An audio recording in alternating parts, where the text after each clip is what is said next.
मेरे प्रिय आत्मन, क्या तुमने कभी इस बात पर गौर किया है, कभी इस गहरे सन्नाटे में अपने भीतर झांक कर देखा है कि जिस क्षण तुम सृजन के शिखर पर होते हो, जिस क्षण तुम्हें लगता है कि तुम जीवन का सबसे बड़ा सुख भोग रहे हो, ठीक उसी क्षण तुम मृत्यु के सबसे करीब भी खड़े होते हो।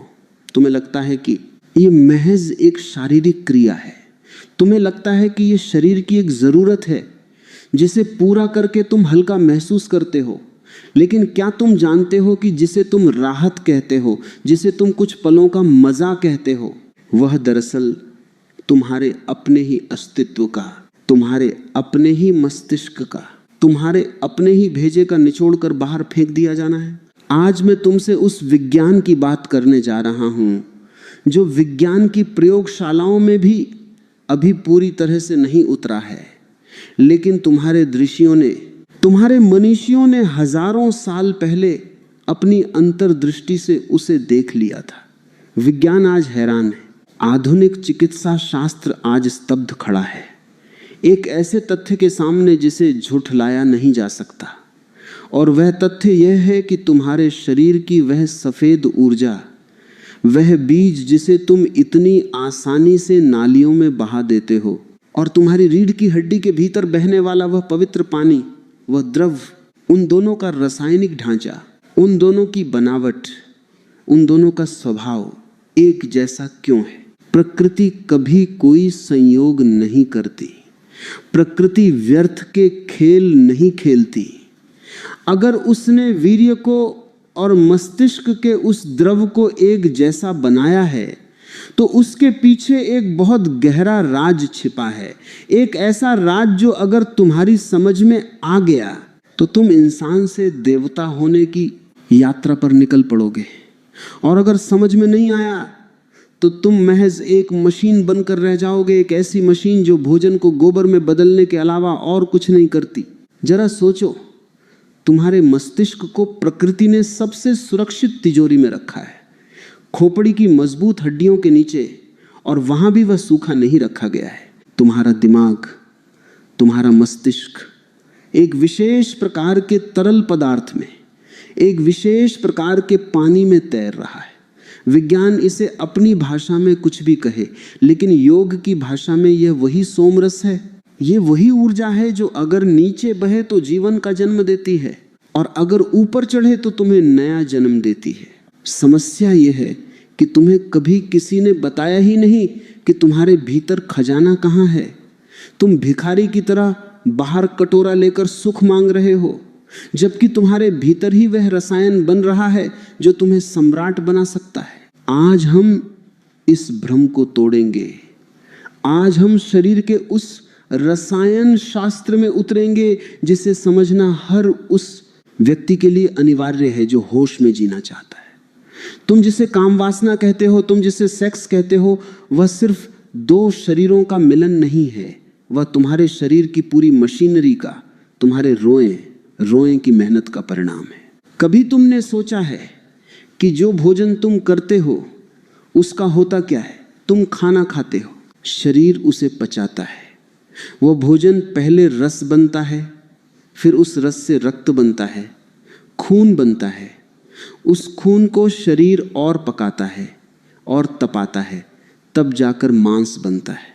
मांस से मज्जा बनती है, मेद बनता है, हड्डियां बनती हैं।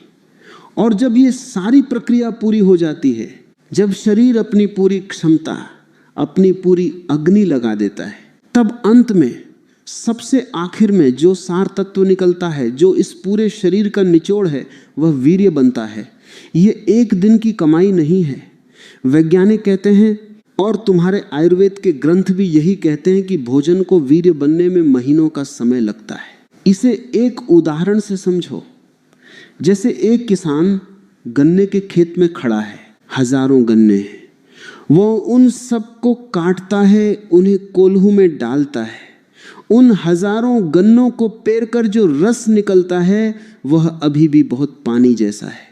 फिर वह उसे कड़ाही में चढ़ाता है, उसे घंटों तक आग पर तपाता है, सारा पानी जल जाता है, तब जाकर नीचे थोड़ा सा गुड़ या शक्कर बचती है। वीर्य तुम्हारे शरीर की वही शक्कर है, वही अंतिम सार है। और तुम क्या कर रहे हो? तुम उस सार को, जिसे बनाने में तुम्हारे शरीर के एक एक सेल ने, एक एक कोशिका ने काम किया, तुम उसे एक पल के झटके में एक छोटी सी सिहरन के लिए बाहर फेंक देते हो। और जब तुम उसे फेंक देते हो तो तुम कहते हो मुझे बड़ा हल्का महसूस हो रहा है। ये हल्कापन नहीं है, ये खालीपन है, ये दिवालियापन है। तुमने अपनी तिजोरी खाली कर दी और तुम्हें लग रहा है कि बोझ उतर गया। बोझ नहीं उतरा, तुम अपनी शक्ति खो बैठे। अब यहां एक बहुत गहरी बात समझनी होगी और इसे बहुत ध्यान से सुनना, क्योंकि यही वह मोड़ है जहां आदमी चूक जाता है। तुम्हारे वीर्य में और तुम्हारे नर्वस सिस्टम में, तुम्हारे स्नायु तंत्र में एक गहरा संबंध है। आधुनिक विज्ञान ने जब वीर्य का विश्लेषण किया, जब उन्होंने माइक्रोस्कोप के नीचे रखकर देखा कि इसमें क्या है, तो उन्हें वही तत्व मिले जो तुम्हारे दिमाग की कोशिकाओं में पाए जाते हैं। लेसिथिन, फास्फोरस और बहुत से ऐसे सूक्ष्म प्रोटीन जो केवल मस्तिष्क के निर्माण में काम आते हैं। लेसिथिन और फास्फोरस, ये दो नाम याद रखना। ये वे तत्व हैं जो तुम्हारी नसों के तार हैं। जैसे बिजली के तार में तांबा होता है, वैसे ही तुम्हारी नसों में, जिससे तुम सोचते हो, जिससे तुम महसूस करते हो, जिससे तुम्हारी याददाश्त बनती है, वह सब इन्हीं तत्वों से बना है। अब गणित बिल्कुल सीधा है और बड़ा क्रूर है। शरीर के पास फास्फोरस का भंडार सीमित है। तुम जो खाते हो उससे शरीर थोड़ा सा फास्फोरस निकालता है। अब शरीर के सामने दो रास्ते हैं, या तो वह उस फास्फोरस को, उस कीमती रसायन को तुम्हारे दिमाग को दे दे ताकि तुम्हारी बुद्धि कुशाग्र हो, तुम्हारी याददाश्त तेज हो, तुम्हारे चेहरे पर एक ओज हो, एक तेज हो, या फिर वह उस फास्फोरस को इकट्ठा करके वीर्य के रूप में नीचे बहा दे। ज्यादातर लोग, 99% लोग दूसरे रास्ते पर हैं। वे अपने दिमाग का भोजन अपनी जननेंद्रियों से बाहर फेंक रहे हैं। इसीलिए तुम पाओगे कि जैसे जैसे व्यक्ति काम वासना में ज्यादा लिप्त होता जाता है, उसकी बुद्धि मोटी होती जाती है, उसे चीजें याद नहीं रहती, उसके भीतर एक धुंध छा जाती है। आज की युवा पीढ़ी जिस समस्या से सबसे ज्यादा जूझ रही है वह है ब्रेन फॉग, दिमाग में कोहरा। सब कुछ धुंधला है, निर्णय नहीं ले पाते, आत्मविश्वास की कमी है, छोटी छोटी बातों पर घबराहट होती है। क्यों? क्योंकि जिस इंजन को पेट्रोल चाहिए था, तुमने उसका पेट्रोल तो जमीन पर गिरा दिया। अब तुम धक्के मार रहे हो, तुम्हारा दिमाग सूखा पड़ा है। जिस द्रव में, जिस तरल में तुम्हारे मस्तिष्क को तैरना चाहिए था, वह स्तर नीचे गिर गया है। इसे ऐसे समझो कि एक तालाब था जिसमें कमल खिले थे। तुमने तालाब का पानी नाली खोल कर बहा दिया। अब पानी नहीं है तो कमल तो मुरझाएंगे ही, कमल तो सड़ेंगे ही। तुम्हारा दिमाग आज उसी सूखे तालाब की तरह हो गया है। तुम शिकायत करते हो कि पढ़ाई में मन नहीं लगता, तुम शिकायत करते हो कि ध्यान नहीं लगता। ध्यान लगेगा कैसे? ध्यान के लिए ऊर्जा चाहिए। ध्यान कोई थोथी बात नहीं है। ध्यान के लिए एक जबरदस्त ऊर्जा का प्रवाह चाहिए जो ऊपर की तरफ जाए, और तुम्हारे पास ऊर्जा ही नहीं बची। तुम तो रोज अपनी बैटरी डिस्चार्ज कर देते हो और फिर तुम उम्मीद करते हो कि बल्ब जलेगा। बल्ब नहीं जल सकता। प्रकृति का नियम बड़ा निष्ठुर है, वो तुम्हें नहीं रोकेगी। अगर तुम गड्ढे में गिरना चाहते हो तो गुरुत्वाकर्षण तुम्हें नीचे खींचने के लिए तैयार है। पानी हमेशा नीचे की तरफ बहता है, ये उसका स्वभाव है। वीर्य भी, ऊर्जा भी हमेशा नीचे की तरफ बहना चाहती है, क्योंकि वहां ढलान है, वहां जाना आसान है। बच्चे पैदा कर लेना बहुत आसान है, काम वासना में बह जाना बहुत आसान है। जानवर भी यही कर रहे हैं, पशु पक्षी भी यही कर रहे हैं, इसमें कोई विशिष्टता नहीं है।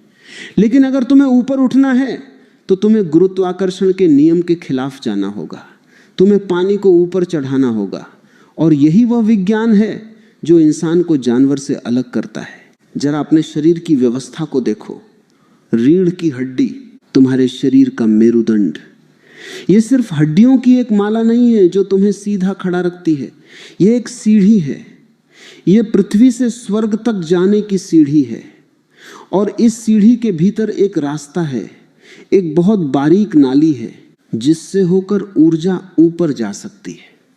जब वीर्य शरीर में बनता है और उसका उपयोग संतानोत्पत्ति के लिए नहीं किया जाता, तो शरीर क्या करता है? क्या वह उसे सड़ा देता है? नहीं। अगर शरीर स्वस्थ है और ऊर्जा का प्रवाह सही है तो एक चमत्कार घटित होता है, उसे ही योग में ऊर्ध्वरेता होना कहते हैं। लेकिन इससे पहले कि हम उस चमत्कार की बात करें, तुम्हें अपनी बीमारी को और गहराई से समझना होगा। तुम जिसे प्रेम कहते हो वह अक्सर सिर्फ हवस होती है, और हवस का मतलब है दूसरे का उपयोग करके अपने भीतर की खाज खुजा लेना। जब वीर्य का स्खलन होता है, जब वह ऊर्जा शरीर से बाहर निकलती है, तो शरीर को एक झटका लगता है। तुमने महसूस किया होगा, उस क्रिया के बाद एक गहरी उदासी छा जाती है। लैटिन में एक कहावत है, हर जीव सहवास के बाद उदास होता है। क्यों? क्योंकि तुमने अपने जीवन का एक अंश खो दिया, तुमने अपनी मृत्यु को थोड़ा करीब बुला लिया। आयुर्वेद स्पष्ट कहता है, मरणम बिंदु पातेन जीवनम बिंदु धारणात्। बिंदु का गिरना, वीर्य का गिरना मृत्यु है, और बिंदु को धारण कर लेना, उसे ऊपर उठा लेना ही जीवन है। ये कोई नैतिक शिक्षा नहीं है। मैं तुम्हें कोई नैतिकता नहीं सिखा रहा। मैं तुम्हें ये नहीं कह रहा कि ये पाप है। पाप पुण्य की भाषा में नहीं बोलता, मैं विज्ञान की भाषा बोलता हूँ। मैं कारण और परिणाम की भाषा बोलता हूँ। अगर तुम हाथ आग में डालोगे तो हाथ जलेगा, ये पाप नहीं है, ये विज्ञान है। उसी तरह अगर तुम अपनी जीवन ऊर्जा को, अपने व्हाइट ब्लड को, अपने सफ़ेद रक्त को, क्योंकि वीर्य और कुछ नहीं, तुम्हारा सफ़ेद खून है, अगर तुम उसे यूं ही बहाते रहोगे तो तुम मानसिक रूप से, शारीरिक रूप से और आत्मिक रूप से कंगाल हो जाओगे। तुम्हारे भीतर जो चिड़चिड़ापन है, जो बात बात पर गुस्सा आता है, वो और कुछ नहीं, तुम्हारे नर्वस सिस्टम की कमजोरी है। तुम्हारी नसें कमजोर हो गई हैं, क्योंकि उनका भोजन वह लेसिथिन और फास्फोरस जो उन्हें चिकनाई देता था, जो उन्हें ताकत देता था, वो तो तुम बहा है। अब सूखी नसें आपस में रगड़ खा रही हैं। जैसे मशीन में तेल ना हो तो वह आवाज करती है, गर्म हो जाती है। वैसे ही तुम्हारा दिमाग गर्म हो रहा है। तुम डिप्रेशन की बात करते हो। डिप्रेशन क्या है? ऊर्जा का निम्न स्तर पर होना। जब तुम्हारे पास ऊर्जा ही नहीं है तो तुम उत्साह कहां से लाओगे? उत्साह के लिए, उमंग के लिए भीतर एक भरा पूरापन चाहिए। एक योगी की आंखों में देखो, एक ऐसे व्यक्ति की आंखों में देखो जिसने अपनी ऊर्जा को संभाला है। उसकी आंखें तुम्हें चुंबक की तरह खींचेंगी। उसके पास बैठना तुम्हें अच्छा लगेगा। वह कुछ न भी बोले तो भी उसकी मौजूदगी में तुम्हें शांति मिलेगी। क्यों? क्योंकि उसका बायो इलेक्ट्रिसिटी का सर्किट, उसकी जैव विद्युत का परिपथ पूरा हो गया है। उसका बल्ब पूरी रोशनी से जल रहा है, और तुम्हारा बल्ब टिमटिमा रहा है। कभी जलता है, कभी बुझता है, क्योंकि वोल्टेज ही नहीं है। ये जो रीढ़ की हड्डी का पानी है, जिसे डॉक्टर सेरेब्रोस्पाइनल फ्लूइड कहते हैं, ये वही कच्चा माल है जिससे तुम्हारा दिमाग काम करता है, और वीर्य इसी का सघन रूप है। जब तुम वीर्य बचाते हो तो शरीर उसे वापस सोख लेता है। इसे रीएब्जॉर्प्शन कहते हैं। वो वापस खून में मिलता है, लेकिन अब वह साधारण खून नहीं रहता। अब वह ओजस बन जाता है। वह एक सूक्ष्म ऊर्जा बन जाती है जो सीधे तुम्हारे मस्तिष्क को, तुम्हारे पीनियल ग्लैंड को, तुम्हारी तीसरी आंख को पोषण देती है।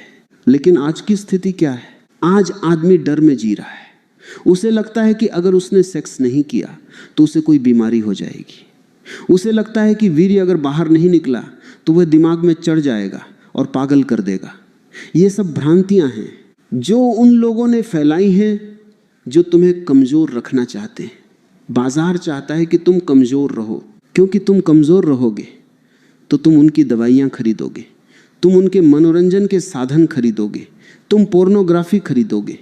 एक शक्तिशाली व्यक्ति, एक ऊर्जावान व्यक्ति बाजार का गुलाम नहीं होता, वह अपना मालिक खुद होता है।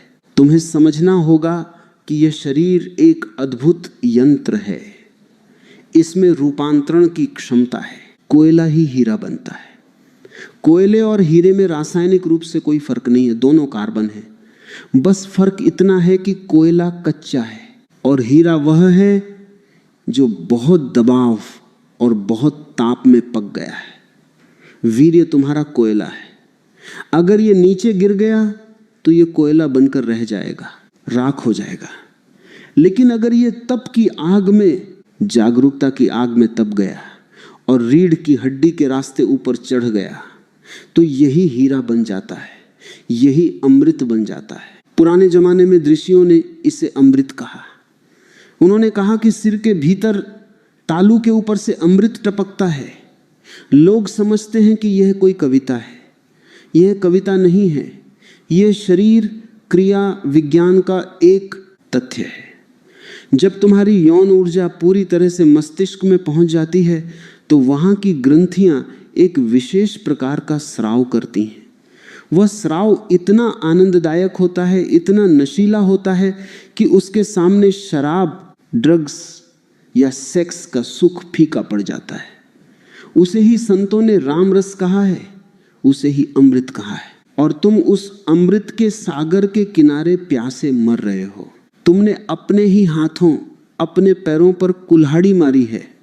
और मजे की बात यह है कि तुम कुल्हाड़ी मारने को ही जीवन का आनंद समझ रहे हो। जब तक तुम इस बुनियादी भूल को नहीं सुधारोगे, तब तक कोई ध्यान, कोई पूजा, कोई प्रार्थना काम नहीं आने वाली। क्योंकि प्रार्थना करने के लिए भी होश चाहिए और होश के लिए ऊर्जा चाहिए। मेरी बात को गौर से समझना।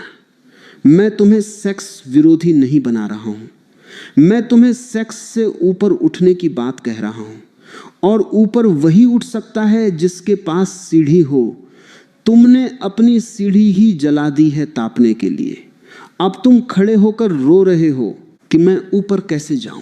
ये जो तुम्हारे भीतर घबराहट है, ये जो आत्मविश्वास की कमी है, ये जो तुम लोगों की आंखों में आंखें डालकर बात नहीं कर पाते, इसका कारण मनोवैज्ञानिक नहीं है, इसका कारण जीव वैज्ञानिक है। तुम्हारी जड़ें सूख गई हैं। एक पेड़ जिसकी जड़ों में पानी न हो, उसके पत्ते तो पीले पड़ेंगे ही। तुम पत्तों पर हरा रंग पोतने की कोशिश कर रहे हो। तुम मोटिवेशनल वीडियो देखते हो, तुम किताबें पढ़ते हो कि कॉन्फिडेंस कैसे बढ़ाएं। अरे कॉन्फिडेंस कोई बाजार में मिलने वाली चीज नहीं है। कॉन्फिडेंस तुम्हारे भीतर की ऊर्जा की गूंज है। जब भीतर ऊर्जा लबालब भरी होती है तो कॉन्फिडेंस अपने आप आता है, उसे बुलाना नहीं पड़ता। शेर कभी कॉन्फिडेंस की क्लास लेने नहीं जाता, उसकी ताकत ही उसका कॉन्फिडेंस है। तुमने अपनी ताकत गंवा दी है और अब तुम समाज के सामने एक मुखौटा लगाकर जी रहे हो। लेकिन इस मुखौटे के पीछे एक डरा हुआ, थका हुआ इंसान है। एक ऐसा इंसान जिसका दिमाग अब साथ नहीं दे रहा, जिसे बातें याद नहीं रहती, जो कोई भी गहरा चिंतन करने में असमर्थ है। कोई भी बड़ा काम करने के लिए, चाहे वह व्यापार हो, कला हो या विज्ञान हो, एक एकाग्रता की जरूरत होती है। और एकाग्रता का मतलब है सारी ऊर्जा का एक बिंदु पर इकट्ठा हो जाना। लेकिन तुम्हारी ऊर्जा तो छिद्रित घड़े, काले घड़े जिसमें छेद हो की तरह है। तुम कितना भी भर लो, वह नीचे से बही जाएगा। इसलिए सबसे पहले इस बात को स्वीकार करो कि तुम अब तक जो करते आए हो वह तुम्हारे ही खिलाफ था। यह शरीर तुम्हारा मंदिर है और तुमने इसे कूड़ा घर बना दिया है। लेकिन अभी भी देर नहीं हुई है। जब तक सांस है तब तक संभावना है। यह विज्ञान इतना सटीक है कि अगर तुम आज से अभी से सही दिशा में मुड़ जाओ तो तुम्हारा शरीर अपनी मरम्मत खुद कर लेगा। तुम्हारा मस्तिष्क फिर से उसी द्रव से भर जाएगा। वह सूखापन खत्म हो जाएगा, वह धुंध छंट जाएगी। लेकिन उसके लिए तुम्हें उस प्रक्रिया को समझना होगा, उस कीमिया को समझना होगा जो वीर्य को ओजस में बदलती है। वो कीमिया क्या है? वो ऊपर उठने का विज्ञान क्या है? यह केवल रोकने की बात नहीं है। अगर तुमने सिर्फ रोक लिया और उसे ऊपर जाने का रास्ता नहीं दिया तो वह सड़ जाएगा, वह तुम्हें बीमार कर देगा। इसलिए बहुत से लोग जो ब्रह्मचर्य का पालन बिना समझ के करते हैं वे विक्षिप्त हो जाते हैं, पागल हो जाते हैं। ऊर्जा को रुकना नहीं है, ऊर्जा को बहना है, लेकिन नीचे नहीं, ऊपर। मेरे प्रिय आत्मन, अब हम उस यात्रा पर कदम रख रहे हैं जो पशु को परमात्मा बनाती है। अब तक हमने बात की कि तुम कैसे लुट रहे हो, कैसे तुम अपनी ही संपदा को नालियों में बहा रहे हो।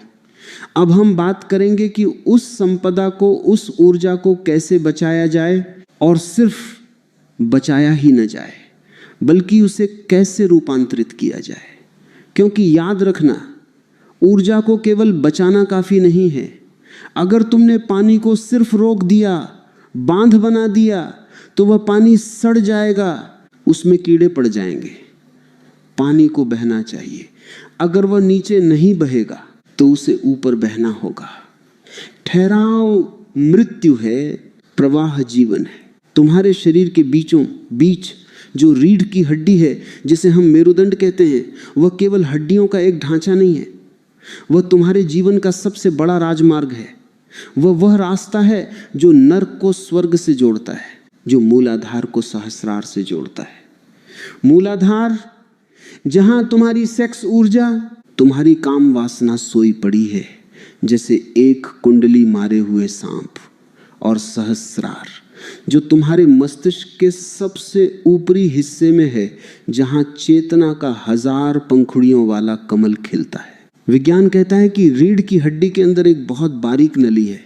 डॉक्टर उसे स्पाइनल कॉर्ड कहते हैं, लेकिन योग उसे सुषुम्ना कहता है। यह सुषुम्ना ही वह तार है जिससे बिजली ऊपर चढ़ती है। जब वीर्य नीचे बहता है तो वह सृष्टि का निर्माण करता है, बच्चे पैदा होते हैं। लेकिन जब यही वीर्य, यही ऊर्जा तप की गर्मी से भाप बनकर ऊपर उठती है, तो वह तुम्हारे भीतर के सोए हुए भगवान को, तुम्हारे भीतर के बुद्ध को जन्म देती है। इस प्रक्रिया को समझो। इसे विज्ञान की भाषा में ऊर्ध्वपातन या सब्लिमेशन कहते हैं। जैसे पानी को अगर तुम गर्म करो तो वह क्या बनता है? वह भाप बन जाता है। पानी का स्वभाव है नीचे बहना, लेकिन भाप का स्वभाव है ऊपर उठना। पानी कभी ऊपर नहीं जा सकता जब तक कि वह भाप न बने। ठीक वैसे ही तुम्हारी काम वासना, तुम्हारा वीर्य, वह पानी है, वह हमेशा नीचे ही बहेगा। तुम उसे कितना भी रोकने की कोशिश करो, तुम उसे कितना भी नियमों में बांधो, वह नीचे ही रास्ता खोजेगा। और अगर तुमने जबरदस्ती उसे रोका तो वह तुम्हारे व्यक्तित्व में विकृतियां पैदा कर देगा। तुम कुंठित हो जाओगे, तुम गुस्से से भर जाओगे। तो रास्ता क्या है? रास्ता दमन नहीं है, रास्ता दमाना नहीं है, रास्ता है ताप, रास्ता है अग्नि। उस ऊर्जा को इतनी गर्मी दो कि वह पानी से भाप बन जाए।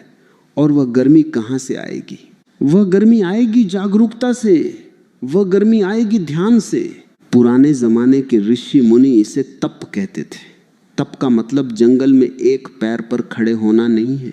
तप का मतलब है गर्मी पैदा करना। जब तुम्हारे भीतर काम वासना जगे, जब तुम्हें लगे कि ऊर्जा नीचे बहना चाहती है, उस क्षण तुम क्या करते हो? तुम बेहोश हो जाते हो, तुम उस वासना में बह जाते हो, तुम यंत्रवत हो जाते हो। उस क्षण तुम्हें होश नहीं रहता, बस एक पागलपन सवार होता है कि कैसे इस ऊर्जा को बाहर फेंक दूं। यहीं पर तुम्हें क्रांति करनी है, यहीं पर तुम्हें ऊर्ध्वरेता बनना है। जब काम वासना उठे तो उसे शत्रु मत समझो, उससे लड़ो मत। लड़ोगे तो हार जाओगे, क्योंकि वह ऊर्जा तुमसे बहुत बड़ी है, वह प्रकृति की ऊर्जा है। उससे लड़ना नहीं है, उसका स्वागत करना है। आंखें बंद कर लो और उस ऊर्जा को देखो। बस देखो कि भीतर एक तूफान उठ रहा है। जैसे तुम समुद्र के किनारे बैठकर लहरों को देखते हो, वैसे ही अपने भीतर उठती हुई काम वासना की लहरों को देखो। ये देखना, ये साक्षी भाव, ये विटनेसिंग ही वो आग है। जैसे ही तुम वासना को होशपूर्वक देखते हो, एक चमत्कार घटता है। वह ऊर्जा जो बाहर जाने के लिए, नीचे जाने के लिए तड़प रही थी, वह अचानक रास्ता बदल लेती है। तुम्हारा देखना, उसे ऊष्मा देता है, उसे गर्मी देता है, और वह वीर्य, वह ऊर्जा अपनी स्थूलता छोड़कर सूक्ष्म होने लगती है, वह भाप बनने लगती है। और चूंकि सुषुम्ना नाली वहां मौजूद है, वह ऊर्जा अपने आप बिना किसी प्रयास के रीढ़ की हड्डी के रास्ते ऊपर चढ़ने लगती है। तुम्हें कुछ करना नहीं है, तुम्हें कोई पंप नहीं लगाना है, यह स्वतःस्फूर्त है। जैसे ही पानी भाप बनता है वह आकाश की तरफ उठता है, जैसे ही वीर्य ओजस बनता है वह मस्तिष्क की तरफ उठता है। और जब यह ऊर्जा मस्तिष्क में पहुंचती है, जब यह मेरुदंड के सारे चक्रों को भेदती हुई तुम्हारे सिर के भीतर प्रवेश करती है, तो वहां जो घटना घटती है उसे ही संतों ने अमृत वर्षा कहा है। वहां तुम्हारे मस्तिष्क में, जिसे विज्ञान पीनियल ग्लैंड या पिट्यूटरी ग्लैंड कहता है और जिसे योग शिव नेत्र या तीसरा तिल कहता है, वहां एक घर्षण होता है। यह नई ऊर्जा, यह ताजा ओजस जब वहां की सूखी कोशिकाओं से टकराता है तो एक विस्फोट होता है, प्रकाश का विस्फोट, आनंद का विस्फोट। तुम्हारे सिर के भीतर से एक रस टपकने लगता है। यह कोई कवि कल्पना नहीं है, योगी इसे स्वाद से जानता है। वह मीठा होता है, शहद से भी ज्यादा मीठा। जब वह रस टपकता है तो तुम्हारा पूरा शरीर, तुम्हारा पूरा अस्तित्व एक ऐसी मस्ती में डूब जाता है जो इस संसार की किसी भी शराब में नहीं है। और तब तुम्हें पहली बार पता चलता है कि तुम किस हीरे को कौड़ियों के भाव बेच रहे थे। वह जो थोड़ा सा सुख तुम्हें नीचे गिराने में मिलता था, उससे करोड़ों गुना ज्यादा सुख उस ऊर्जा को ऊपर उठाने में है। लेकिन इस यात्रा के लिए तुम्हें अपनी जीवन शैली में, अपने रोजमर्रा के जीवन में कुछ बदलाव करने होंगे। तुम कचरा खाकर मंदिर नहीं बना सकते। आज मैं तुम्हें कुछ बहुत व्यावहारिक सूत्र देने जा रहा हूं, जिन्हें तुम्हें आज से ही, अभी से ही अपने जीवन में उतारना है। पहला सूत्र, अपने भोजन के प्रति जागना। तुम जो खाते हो वही तुम बनते हो। जैसा अन्न वैसा मन। अगर तुम बहुत ज्यादा मसालेदार, बहुत ज्यादा तामसिक भोजन करते हो, बहुत ज्यादा मिर्च, बहुत ज्यादा लहसुन, प्याज, मांस, मदिरा, तो तुम इस ऊर्जा को कभी ऊपर नहीं उठा पाओगे। क्यों? क्योंकि ये चीजें शरीर में उत्तेजना पैदा करती हैं। ये चीजें तुम्हारे खून में गर्मी तो पैदा करती हैं, लेकिन वह गर्मी तप की नहीं, ज्वर की होती है, बुखार की होती है। ये चीजें काम वासना को सीधे नीचे के केंद्रों पर चोट करती हैं। जब तुम बहुत गरिष्ठ भोजन करते हो तो शरीर की सारी ऊर्जा उसे पचाने में और उस जहर को संभालने में लग जाती है, और जो उत्तेजना पैदा होती है वह तुम्हें विवश कर देती है कि तुम सेक्स की तरफ भागो। एक योगी का भोजन सात्विक होता है। सात्विक का मतलब है हल्का, सुपाच्य, और जो शरीर में शीतलता लाए, शांति लाए।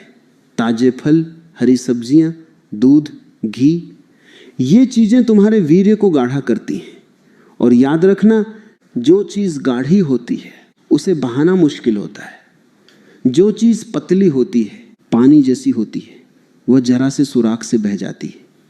आज का आदमी जो फास्ट फूड खा रहा है, जो रसायनों से भरा खाना खा रहा है, उसका वीर्य पानी जैसा पतला हो गया है, इसलिए उसे रोकने की क्षमता ही खत्म हो गई। स्वप्न दोष की बीमारी, शीघ्र पतन की बीमारी, ये सब तुम्हारे गलत भोजन का परिणाम है। तो आज से अपने भोजन को बदलो, उसे पवित्र करो, उसे प्रसाद जैसा बनाओ। दूसरा सूत्र, विचारों का उपवास। तुम अपने दिमाग में 24 घंटे क्या भर रहे हो? तुम्हारी आंखें क्या देख रही हैं? तुम्हारे कान क्या सुन रहे हैं? आज का पूरा समाज, सिनेमा, विज्ञापन, सब तुम्हें वासना से भर रहे हैं। जहां देखो वहां नग्नता है, जहां देखो वहां उकसावा है। अगर तुम 24 घंटे काम वासना के चित्र देखोगे तो रात को सपने भी वैसे ही आएंगे और ऊर्जा नीचे ही बहेगी। तुम्हें अपनी आंखों पर पहरा बिठाना होगा। इसका मतलब यह नहीं कि तुम आंखें फोड़ लो या पट्टी बांध लो। इसका मतलब है चुनाव। तुम्हें चुनना होगा कि तुम्हें अपने भीतर क्या जाने देना है। जब भी कोई ऐसा दृश्य सामने आए, जब भी कोई ऐसा विचार आए, तो उसे पकड़ो मत, उसे मेहमान की तरह आने दो और जाने दो, उसे चाय नाश्ता मत कराओ।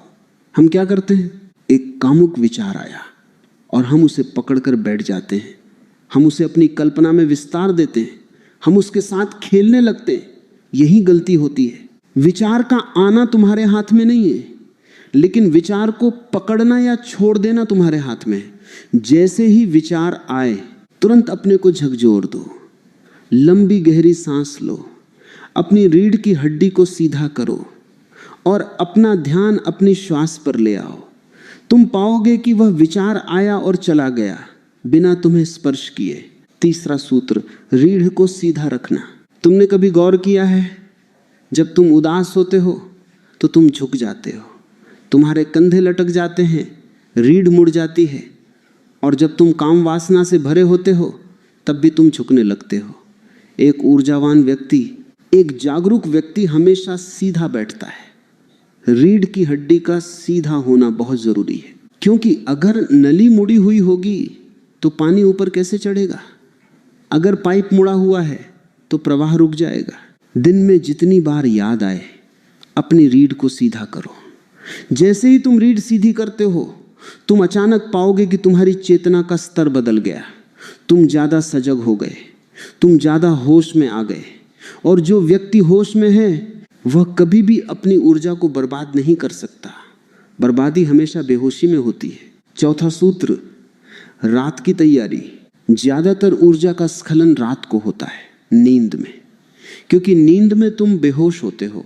पुराने संस्कार, पुराने दबे हुए विचार नींद में सिर उठाते हैं। इसलिए सोने से पहले की 45 मिनट बहुत कीमती हैं। आज के लोग क्या करते हैं, बिस्तर पर पड़े पड़े मोबाइल देखते हैं, रील्स देखते हैं, दुनिया भर का कूड़ा कचरा दिमाग में भरते हैं और उसी को देखते देखते सो जाते हैं। तो रात भर दिमाग उसी कचरे को घुमाता रहता है। सोने से पहले ठंडे पानी से अपने पैर धो लो। ये एक बहुत पुराना उपाय है। पैर के तलवों का और जनेंद्रियों का गहरा संबंध है। पैर ठंडे होने से गर्मी सिर की तरफ जाती है। फिर बिस्तर पर बैठकर रीढ़ सीधी करके 10 मिनट, सिर्फ 10 मिनट अपनी आती जाती सांस को देखो, या किसी शांत संगीत को सुनो, या किसी महापुरुष के वचन पढ़ो, ताकि तुम एक उच्च अवस्था में, एक पवित्र भाव में, नींद में प्रवेश करो। अगर तुम प्रार्थना के भाव में, ध्यान के भाव में सोओगे तो रात भर वह ध्यान तुम्हारे भीतर चलता रहेगा। तुम्हारी नींद भी योग बन जाएगी और सुबह तुम एक ऐसी ताजगी, एक ऐसी शक्ति के साथ उठोगे जो तुमने बचपन के बाद कभी महसूस नहीं की होगी। मेरे दोस्तों, ये शरीर वीणा है। अगर इसके तार ढीले हैं तो इसमें से बेसुरा संगीत निकलेगा। अगर तार बहुत कसे हुए हैं तो टूट जाएंगे। इसे साधना है, इसे ट्यून करना है। वीर्य और मस्तिष्क एक ही सिक्के के दो पहलू हैं। एक तरफ सृजन है, दूसरी तरफ मोक्ष है। चुनाव तुम्हारा है। तुम शिकायत मत करना कि जमाना खराब है, कि माहौल खराब है। कीचड़ में ही कमल खिलता है। ये कलयुग, ये शोरगुल, ये वासनाओं का बाजार, ये सब कीचड़ है और तुम कमल हो। तुम्हें इसी कीचड़ से पोषण लेना है, लेकिन इस कीचड़ से ऊपर उठकर खिलना है। जिस दिन तुम्हारी ऊर्जा, तुम्हारा ओजस तुम्हारे मस्तिष्क को पूरी तरह से सराबोर कर देगा, उस दिन तुम्हें असली स्मृति आएगी। तुम्हें याद आएगा कि तुम कौन हो। अभी तुम भूल गए हो। अभी तुम अपने को शरीर समझ रहे हो, नाम समझ रहे हो, रूप समझ रहे हो। जिस दिन वह रसायन, वह केमिकल पूरा हो गया, उस दिन पर्दा गिर जाएगा और तुम पाओगे कि तुम वह नहीं हो जो जन्मता है और मरता है।